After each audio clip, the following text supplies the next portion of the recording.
Hello, my name is Harrison, and today I'm going to be interviewing my friend Libby. So, what kind of barriers do you think will come up with not speaking the same language as everyone else? So there are multiple and a lot of different types of barriers. We see barriers between even just hanging out with people in general. I know that within my sign language class, we specifically talked about whenever you're in the presence of someone who's deaf, that no matter what, if you're speaking to your hearing friends, you should sign, just to be polite, because there's a lot of barriers as far as they're not really incorporated into a lot of conversations, and just as far as like socially that way, barriers such as like scheduling appointments and calling, that's a lot easier for us, as well as getting education.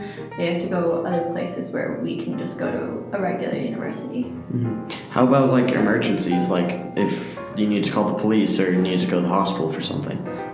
So they have their own, they have a telephone service to where you call a service provider and you sign to them and you tell them what you need or who you need to call, and then they will call them and they can speak to them verbally while you sign to them, and they can have those multiple conversations, which does help for emergencies and such. Okay, what about employment?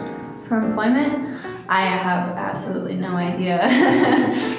But I mean, there's that Starbucks that is, I mean, you can use sign, and they can work in deaf schools, they can teach, and they can have those types of jobs as well.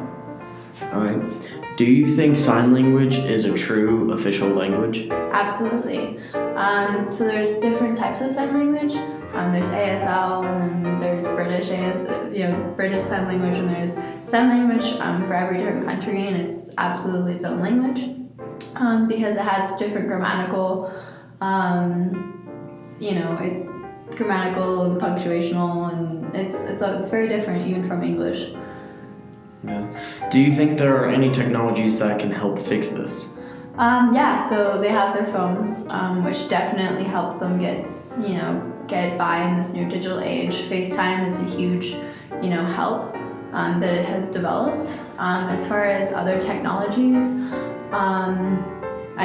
cars that could help signal, sounds would help, but they have as much as they need right now.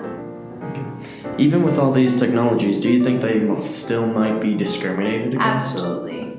Having interpreters, that's another good way to go for work, is having interpreters, but definitely they might be discriminated just for being that deaf kid or deaf person, and the fact that they can't hear is absolutely 100% a problem, and not being able to keep up with the society as far as language barriers is definitely they're going to be discriminated against.